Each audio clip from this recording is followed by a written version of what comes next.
Hey everyone, my name is Austin and welcome back to SOT Sports Cards.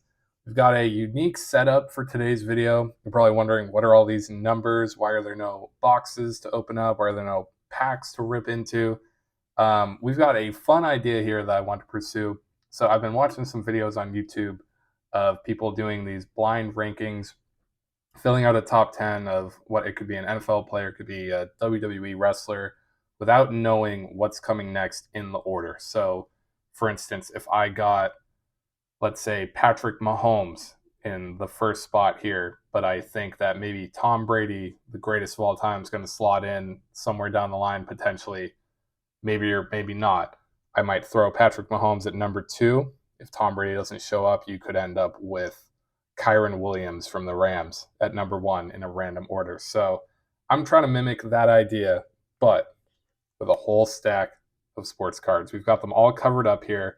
I'll be kind of pulling them in from the side. I promise no peaks or anything like that. The process worked out that I pulled probably like 50 or so cards. They're all top loaded. They're all the same size, so I have no like kind of barometer on that front to go off of. And girlfriend Sabrina picked out 30 specifically, so we'll do this 3 times. We'll fill in the order, see what we can come up with, filling in a blind top 10.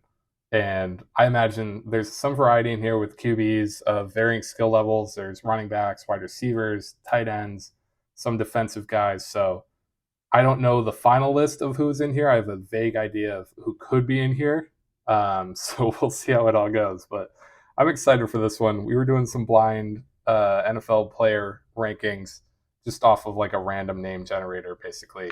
And it was pretty fun. So I figure with a variety of sports cards, it'd be kind of fun here. I'm trying to pull the card from the side without knowing exactly what's coming up. We're going to start with, this is a Khalil Mack. Nothing about, we're not ranking anything about the card itself, just the player.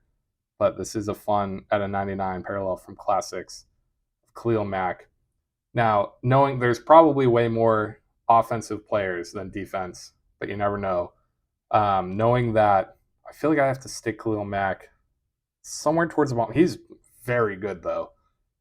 I feel like if I put him at 7, and apologies for my terrible handwriting, but I feel like if I put him at 7 there, I leave some room there below it for some not as good defensive players if needed. And we've got some variety. We've got Joe Burrow next. This one is where it's tough. Joe Burrow, and I'm not doing off right at this very moment. Obviously, Joe Burrow is hurt. We'll just go kind of overall. This one's tough. I feel like I could safely put Burrow at number 3 or 4 and feel pretty fine about it, knowing that maybe if a Tom Brady pops up and needs to go number 1, I'd be fine. Makes me a little nervous to do this. I'll put him at 3, not knowing exactly how this could turn out. I hope I don't mess this up. What I found myself doing a lot in the digital version is just waiting on number 1 till the end, hoping that something better would come along and you mess yourself up. Speaking of defensive guys, we've got Aaron Donald, names of the game from Luminance. Gosh, I mean, Aaron Donald, I need to put above Khalil Mack. I should have put Mack lower. I feel like there's way more offensive players. Gosh, I guess I'll put Aaron Donald at like a 5. I don't think people are going to complain if certain quarterbacks or offensive players go below Aaron Donald. We've got, speaking again, a lot of defense, Jamal Adams, with gold press proof. This one, I feel pretty okay putting him pretty low on the list. I'll put him at 9 in case like someone really bad pops up in the order. A lot more at C, but it's all randomly shuffled by Sabrina. So we'll see if all the defensive players just end up here. Speaking of Sauce Gardner, I think I have to put him, but I think he's probably better than Jamal Adams. I don't know. I will put him at number 8, and I'm scared to do so. I feel like I could put him 10, but it feels wrong of me to put him at number 10. Now I worry that we're not going to have any defense for the next 2 of these. We've got Joe Montana. The flamethrowers. Obviously, I'm glad that Burrow's 3. It's just a matter of if someone like TB12 is going to pop up. I think I have to put Joe Montana at number 1. I feel like it'd be stupid of me not to, but I'm going to be upset if Tom Brady pops up. That's devastating. We've got Kenneth Walker. So, personal fandom aside, Kenneth Walker is one of my PCs, Michigan State guy. Do I think he's better than Khalil Mack? No. And he's also hurt right now. He's had 1 year in the league. Sauce Gardner was a better rookie overall. I wish I had put Jamal Adams at 10, but I think I have to put my guy at number 10, which is devastating. Devastating. There's a couple PCs in here. We've got Nick Bosa for the Niners. I think we legit might have rolled through all the defensive players. There's definitely some more. I know that, but Nick Bosa on the rookie of the year, the bronze. I remember pulling this. I have to put him 6 and just hope that QBs pop up. I think it's fine putting Nick Bosa behind Aaron Donald for sure. Super Bowl champ over Nick Bosa. This is a little dicey. I do think the Bosas are probably better than Khalil Mack. Khalil Mack just is on a bad team. We got 2 more in this round. Kyler Murray. That's unfortunate.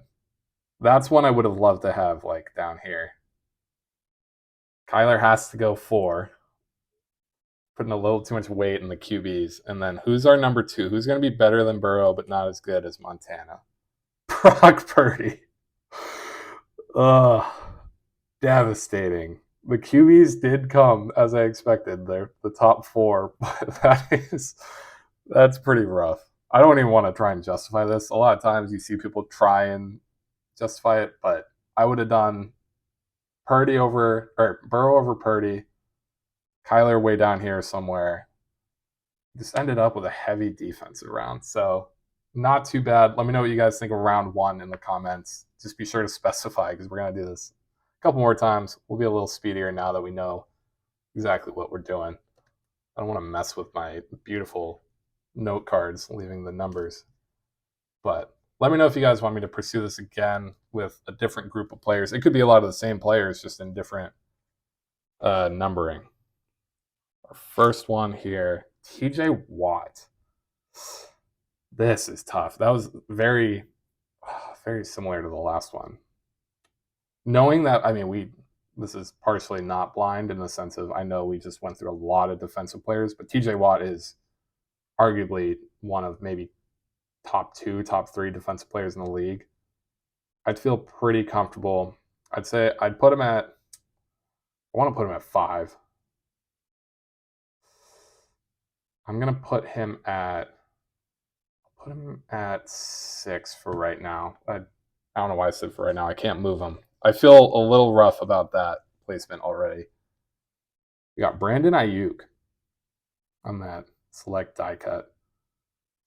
Ayuk's good. Ayuk is solid. Do I feel good enough to put him in the top 5? No. Do I feel bad putting him at like a number 8? Yes. But I think I have to do it. I got to leave myself a little wiggle room. I'd be fine in a lot of cases saying he's killing it for the Niners this year. We've got Tua having a fantastic season with the Dolphins. This is tough. I'd feel pretty good about him at like 4 or 5 right now.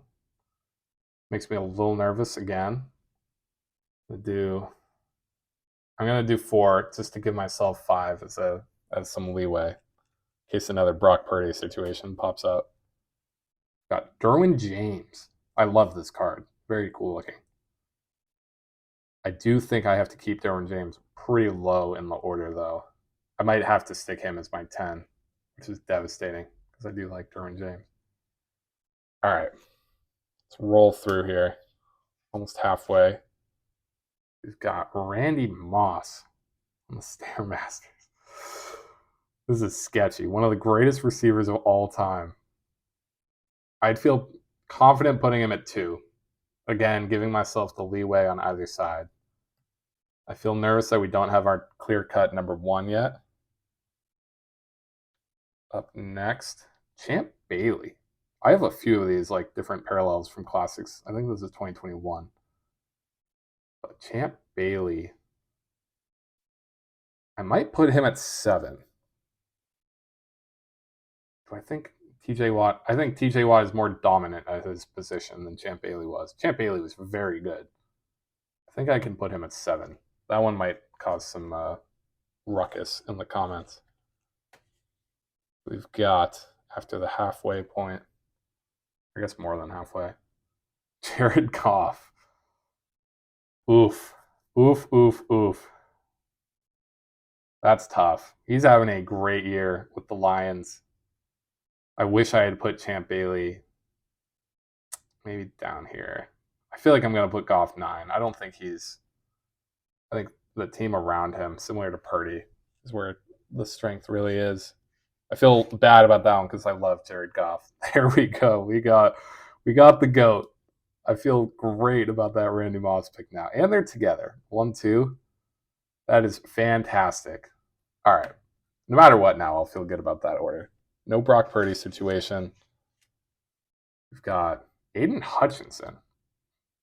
See, that's where Jared Goff messed us up. So I probably would have put Hutch here. But I don't know if I would have had Goff. I don't know. I guess we're putting Hutch 5, and we'll fill out the order here. That's tough. That's a tough draw. We got Jamar Chase, one of the best receivers in the league when fully healthy, when he has Burrow. I mean, he literally has to go 3. I think if I had a chance to do it over, I'd probably put TJ Watt higher. I should have put him at 5 and messed with the bottom 5 there. Tua, I feel solid about at 4. I think Jamar Chase, when everything's going well for him, is, again, up there as one of the best players in the league. But that was a tough order. Jared Goff was the real wild card there. But I feel good about that. Brady being number 1 is always going to be good.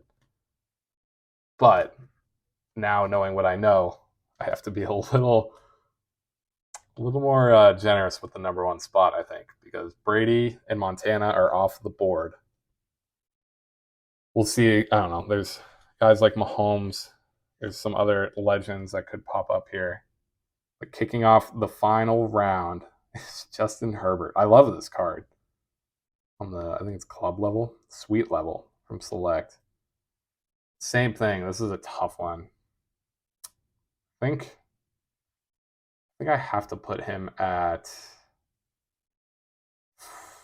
I mean, they're not playing well this year. I think I have to put him at 6. I would love to put him in the top 5, even in that 5 spot. But after what just happened, I need to give myself some room. We've got Bobby Wagner sticking in the West Coast. This is tough. Great player as far as a career is concerned. But where does he slot in? I think I have to put him, again, Super Bowl champ, great linebacker. I'll stick him at 8 for now. I don't know. That one makes me nervous. Got Gronk. Oof. Same thing as Randy Moss, where one of the best at his position, if not the best tight end of all time. I think Travis Kelce could have a case, depending on how long Travis Kelce goes. I think he could surpass him. But I think I have to put Gronk at number 2. I can't put him at number 1. I don't know. I don't think I could put him over like a Mahomes, just as far as sheer like impact. Right behind him is Tony Gonzalez. That was an unlucky draw. Gosh, I feel like I could put Tony Gonzalez at 4 and just give myself a lot of wiggle room and feel pretty good about that. Got Jalen Carter. Strong rookie season. Eagles are looking very good. I mean, he's been a massive part of that defense. I mean, you put him above a Bobby Wagner who's, played in Super Bowls, won a Super Bowl? Probably not. So I feel like I have to put him as a rookie at 9 or 10. It depresses me to do this. I'm going to put him at 10. That could come back to bite me because I don't want someone random coming in at 9. Like Kenny Pickett, of course. did just get hurt. I think Kenny Pickett has to be my 9. I messed that up. That I should have done Carter at 9 and been comfortable with someone else at 10. Dang. Yeah, Pickett has to stay at 9. Got Josh Jacobs. I think he might be my 5. Great running back. Literally the bright spot of the Raiders. Also, just a beautiful card. I mean, as far as AFC West is concerned, he probably has more impact than Herbie. I'd feel comfortable putting him at 5. 3 more spots. Someone bad is going to end up at 1. I wish we had ended with the Brady one. We got Micah Parsons. This is bad. This is real bad. I think I have to put him at 7. And I know I'm leaning heavily on offense, but that's just how these things go with football. There's a reason MVP is mainly an offensive award. I think Micah has to go 7. I think when it's all said and done, Micah Parsons could easily go well above that. We've got Josh Allen. Oof. This is bad. This is really bad. We could either go Josh Allen number 1, which would devastate me as a Patriots fan, putting him above Gronk, and he doesn't deserve it. But I could end up with someone way worse at number 1. I think I have to put him 3 and just risk it. It makes me nervous. And our last card of the video, their number 1. Oh no. Desmond Ridder. No. I mean, that would have been a busted top 10 regardless, because even if you put Josh Allen 1, you have Desmond Ridder at 3, and this whole thing's garbage. Garbage, garbage, garbage. I think I went wrong with Gronk. If I had done like Gronk 1, Tony Gonzalez 3, you stick Josh Allen, unfortunately, at 2. But that was a bad draw. I mean, Pickett, Herbert, Ridder alone makes it very, very difficult. But that was a fun one. That's why the blind rankings are fun. You might have that round 2 where it's actually pretty solid, and then you have round 3 where it's this. But hopefully you guys enjoyed. It's a unique concept. I'd love to do more of them, but let me know if you guys like this idea. Let me know what you think. Where did I go wrong? Let me know in each round. I definitely want to hear from you guys. Hopefully you guys are enjoying the holiday season. We have a lot of fun stuff coming out in the next few weeks. I made some fun purchases around Black Friday and around the holidays that I'm excited to open up for you guys on the channel. So hopefully you guys are enjoying all the content. Be sure to leave a like on the video, as always. It means the world if you guys support the videos. Again, comment your thoughts and subscribe so you don't miss anything going forward. We've got some fun year-end stuff coming up as well as we head into 2024. So thank you all for the support this year. And as always, I'll talk to you guys again soon.